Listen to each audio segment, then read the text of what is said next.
circumstances, and today's play was recorded in the 1950s and is set in Italy. We present Howard Marion Crawford and Brian Wilde in The New Catacomb, adapted for radio from a short story by Sir Arthur Conan Doyle. The New Catacomb.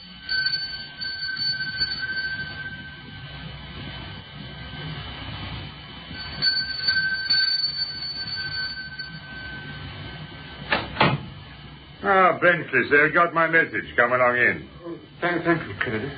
Hang your head up. Now, what's in your bag? Oh, a few odd things I thought might interest you. Righto. Bring him to the study. But you know my motto, pleasure before business. Let's have a drink first. All right, thank you. So long as you don't expect me to keep pace with you. Come along in.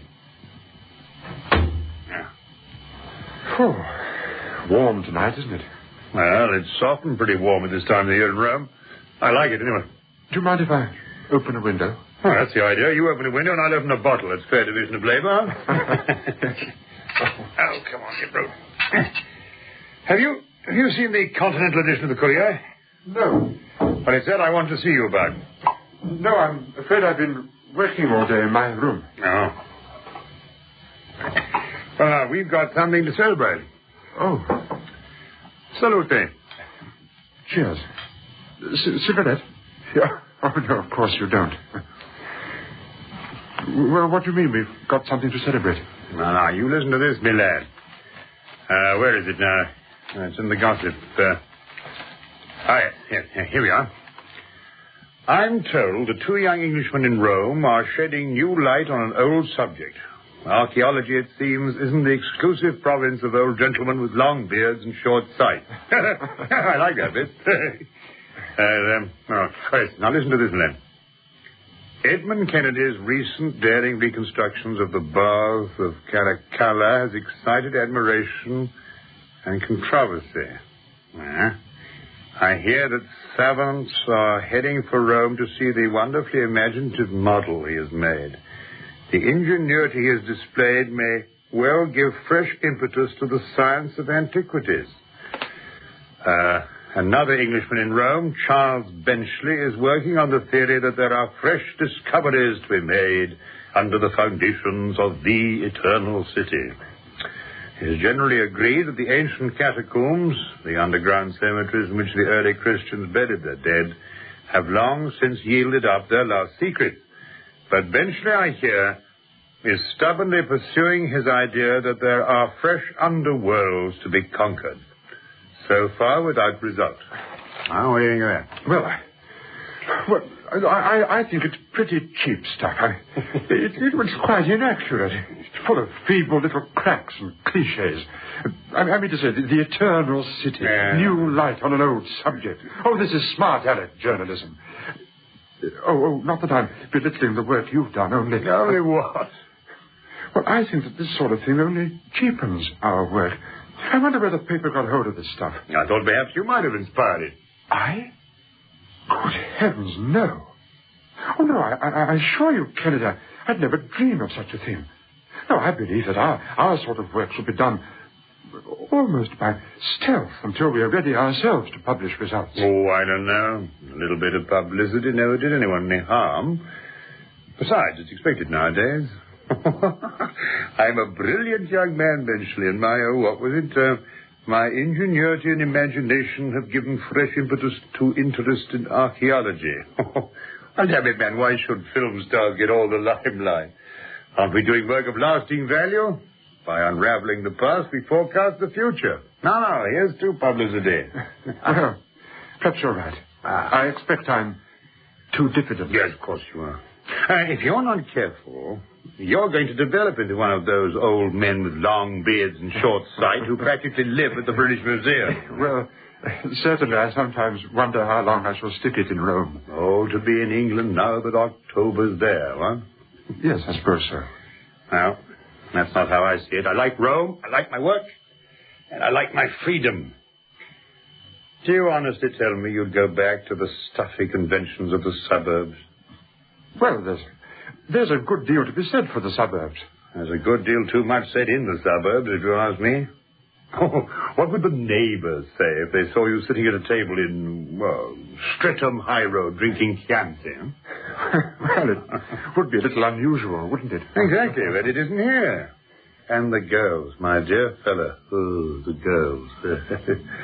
How many flashing-eyed charmers would you count on a tour around Tooting Beck Common? Quite a number, surely. Oh, no, you wouldn't. But in Rome. Now, I must say Italian women appeal to me. That one in Ricci's bar, huh? The beautiful Lucia with the luscious curves. I don't think I've spoken to an Italian girl since I came here, except the servants, of course. Well, why not make the best of both worlds, as I do? Don't you believe when they say you can't have your cake and eat it? You can, you know. You can. But I'm not much good at philandering. Besides, it costs a lot of money. You're pretty lucky, you know, Kennedy. I mean, private income and all that. Look at this flat. A real appartamento discreto. Hey, it's nice, isn't it? I doubt if there's a better in the city.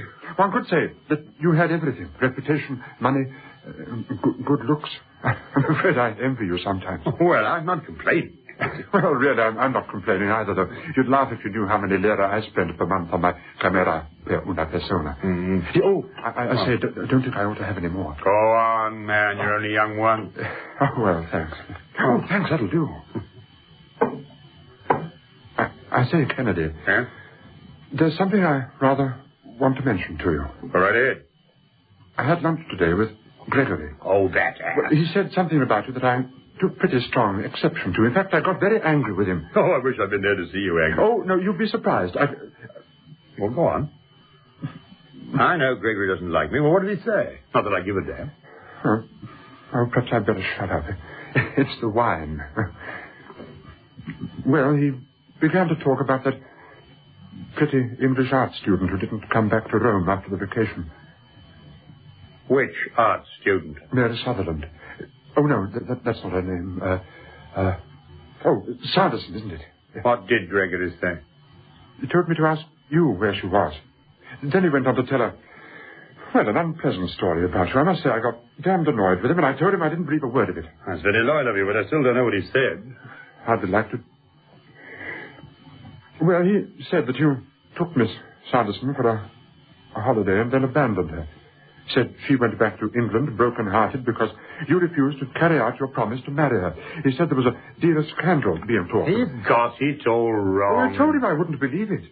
But you can't afford to let Gregory go about spreading slander like that. You ought to do something about it. Shut him up or prosecute him. Well, why should I trouble doing anything of the sort? Oh, it's none of my business, of course. I merely thought that if you didn't contradict such lies, people will assume that they're true. Now, why should I care? If Mary and I had a burnt-out love affair and parted by mutual consent, that's our business, isn't it? Yes, of course. Love, my dear fellow, is a big word. It covers a great many shades of feeling and emotion. Mary's a sweet and charming girl, but we decided it was simply a passing affair. No, we did have a wonderful time together at Bellagio on Lake Como. That was a lovely place, especially in the spring.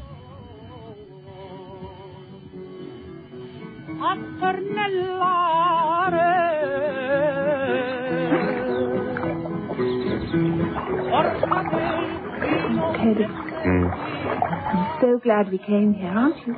Yes, Mary. Don't you think this is the most beautiful place in the whole world? Yes, it's pretty good, I must say. Pretty good. That's a nice piece of understatement. Just go around in a circle, darling, so that I can see Bellagio, then Cadenabria, then Verena, without even having to stir off my cushion.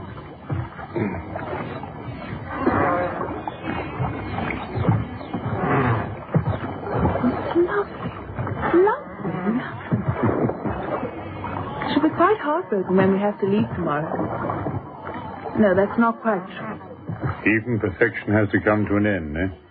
Oh, yes, I agree. In a way, darling, I'm anxious that this perfection should come to an end. Are you? Yes.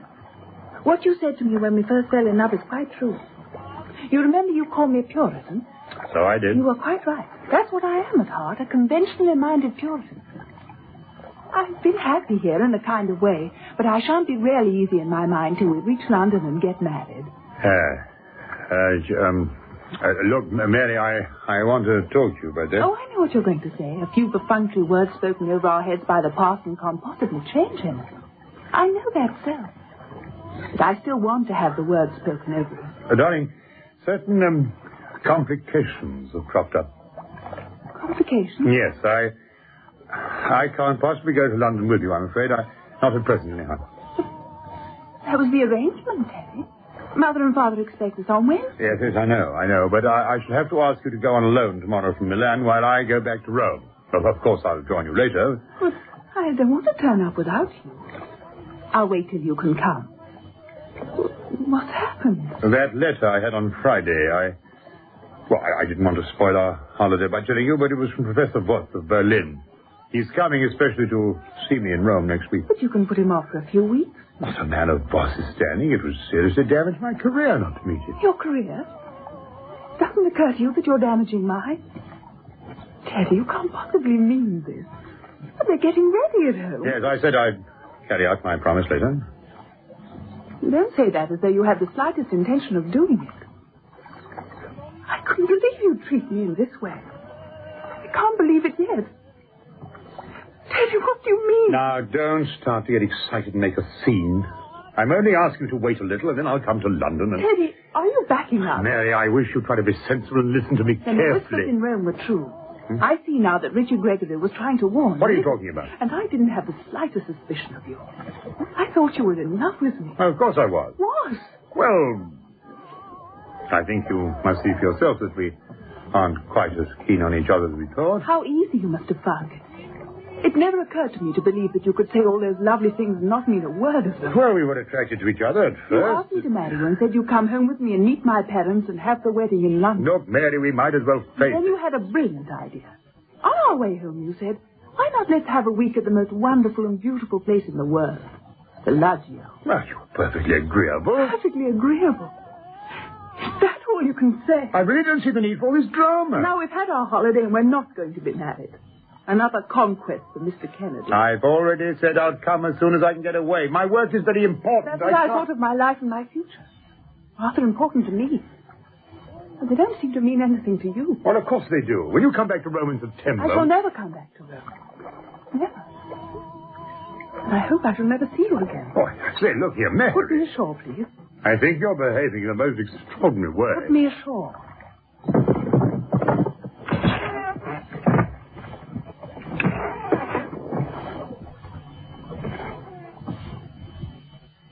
Yes. What were you going to say about the coma? My dear Benchley, when you know a little more about the world, you'll realize that a man doesn't discuss this sort of thing. Oh, I see. I'd say no more about it. Now then, what about opening your case and seeing those specimens of yours, eh? Oh, yes, certainly.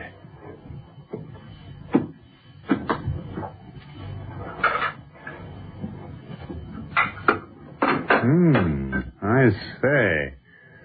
What are these? Oh, tiles. I thought they'd interest you. But where did you get them? In a place I found. Forgive me, but I'd prefer not to be more explicit at this moment. And what's this? Bottle? That's what I'd say.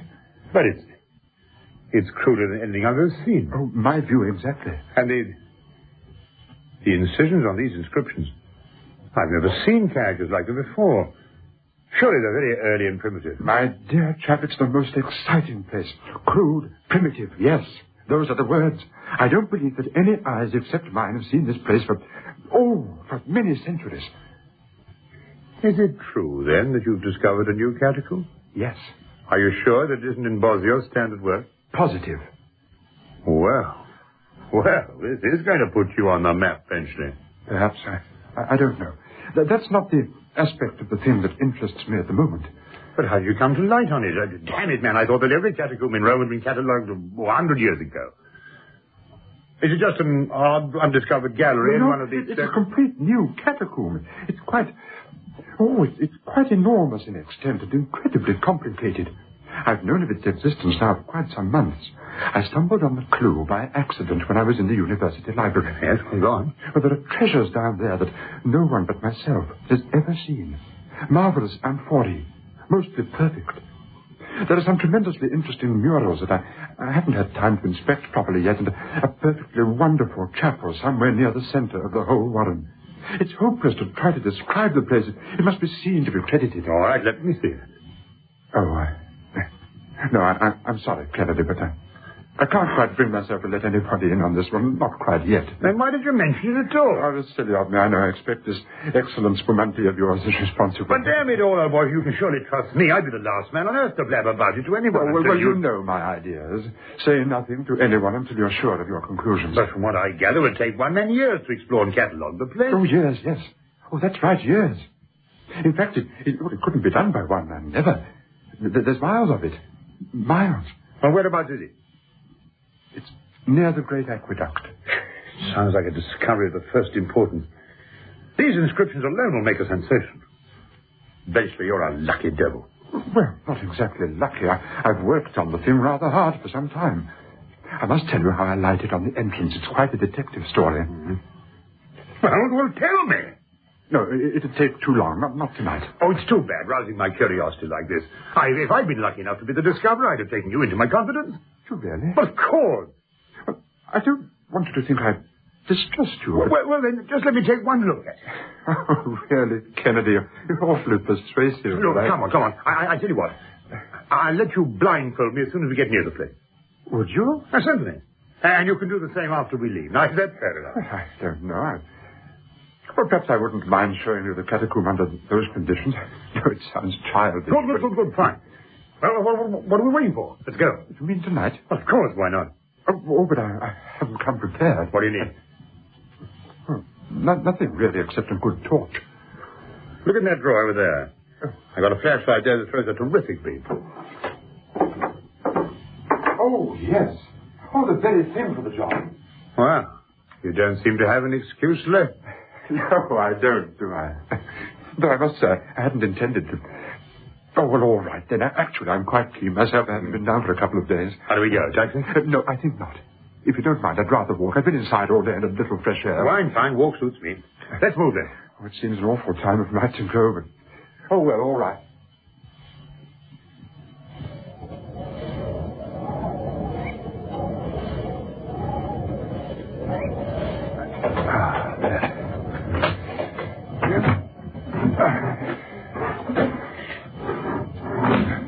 Now, can I take this damn handkerchief off now? Oh, yes. Oh, thank good. Well, where on earth are we? It's an abandoned cowshed. I rented it from the owner, and I keep the place padlocked, as you see. And the entrance to the catacomb? Is it inside here? Under the straw here. If you will hold the torch. All right. Thanks. There.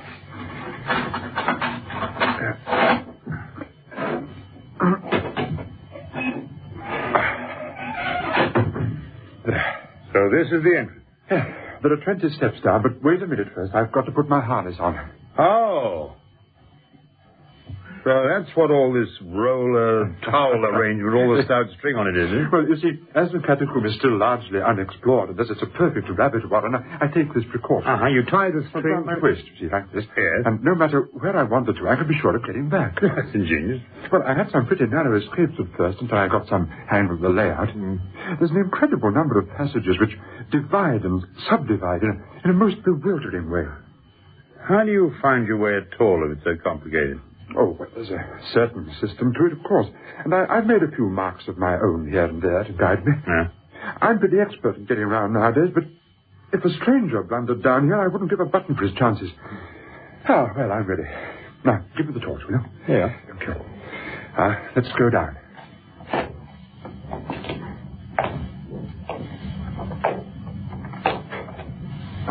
Wait till I get to the bottom, and I'll try and walk up. Okay.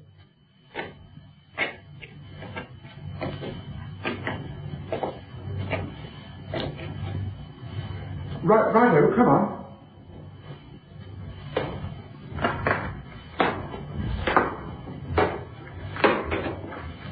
Take it carefully. Don't worry. I am.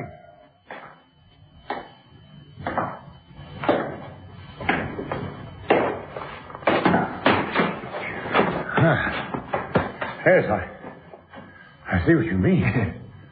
Well, if this is the entrance chamber, well, there are at least a dozen passages radiating from here for a start. Oh, yes. Oh, where do we go? Oh, this way. Now, don't let's loiter to look at things meantime, because the real marvels are in the central chapel, and it's quite some distance away. Oh, what a place. Cracked brown walls and rows of tombs. Here, wait a minute. Let's look at this. You see this inscription here? What is it? Catacomb. Ah, yes. And here's another one. TV. This is certainly a very early place. Oh, I think it may prove to be the earliest of them all. But let's push on. There are far more wonderful things to be seen. You know your way around here beats me. The passages everywhere. The place is an absolute labyrinth. It gets more confusing further on. Now, round this way. Hey, wait a minute. What's this on top of this tomb? A bracelet? Oh, yes. Oh, but I can show you mirrors and combs and armlets. And earrings and buckles and brooches and all the usual domestic paraphernalia left by relatives near the tombs of their friends. Oh, and of course the usual toys and dice and money jars, some with coins in them. Oh, this is marvelous. Oh, I wish we could stop a moment. No, not this visit.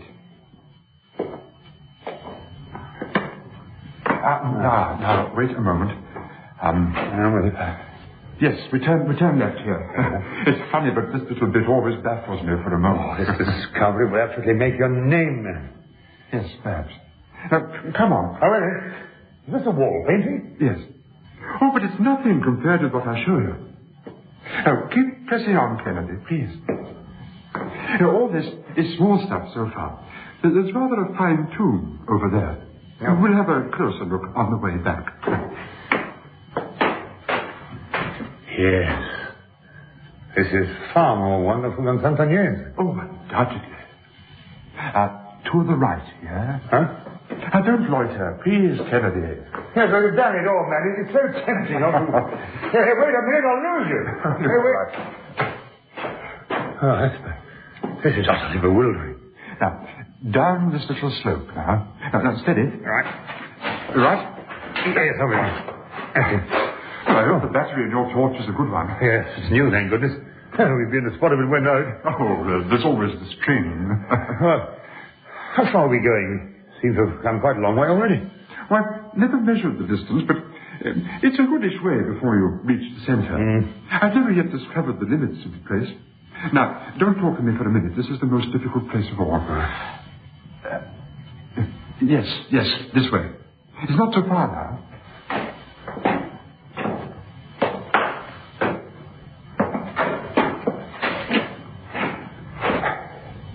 Well, this beats me. I've never seen such a network of intersecting passages. I can't think how you know your way about it. Oh, I practically lived down here for the last 3 months. Now, in a minute, we come to the place I've been talking about. It's a large, circular hall with a great square pedestal of porous rock topped by a slab of marble.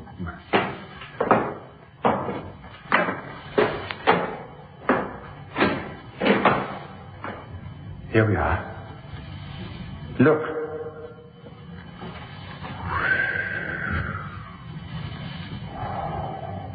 It's wonderful.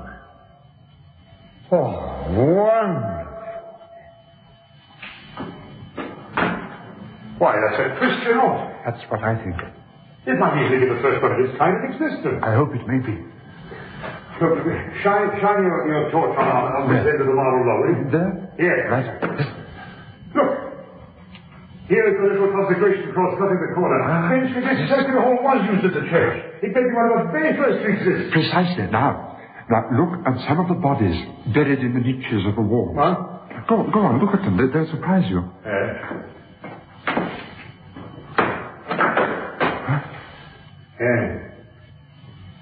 Yeah. Oh, this is tremendous. Why, these must be some of the early popes and bishops of the church. Yes. Here's one of the mitre. Another one with a crozier. Oh, this is the most interesting thing I've ever come across. It's unique, I think. When we get this place explored and mapped out, it'll cause a sensation. The very earliest Christians must have worshipped here when their religion was still prescribed. Yeah, That's why they made the labyrinth so unusually complicated, of course. As a rough guess, I'd say there are about 1,000 possible wrong turnings between this wall and the entrance. What? That's a sobering thought. You've no idea what real darkness is like until you get down here. I tried it once as an experiment and it scared me stiff. Look, I'll just switch off the light for a moment and let you see. That's horrible. It's not just an ordinary darkness, is it? It seems to press on you. It almost smothers you. That'll do, Benchley. Switch on again. You sound quite uneasy. Switch on the light, man. No, wait a minute first. Do you notice how, when the light's off, you lose all idea of where sounds are coming from? Yes. Yes, I do. Your voice seems to be coming from every side of me. Switch on the light, man. No, I don't think I will. I think I need you in the dark to find your own way back. What? Good God, man, have you gone mad? Not at all. And what the devil are you playing at? Just sit down with this damn nonsense. Where are you? Where are you? Don't hurry, Kennedy. You've all the time in the world. And when you sit down occasionally for a rest, just ask yourself whether you treated Mary Sanderson fairly. Mary Sanderson? Son? What is this? What are you saying? Where are you, man? You seem to be getting further away. Put on the light! I know a deal more about Mary's ruined life than you think. I was in love with her, and just on the point of overcoming my shyness and asking her to marry me when you took her away on that little holiday to Catacomb. For the God's sake, man, You slipped out of that hole pretty easily, didn't you, Kennedy? Now see if you can get out of this one. Oh, no. The Benchley! He can't. Benchley! God, my God. Benchley!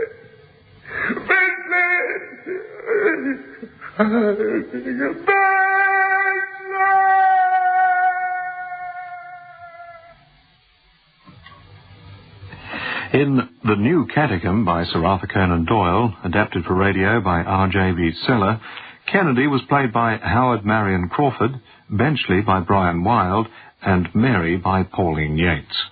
The producer was R.D. Smith.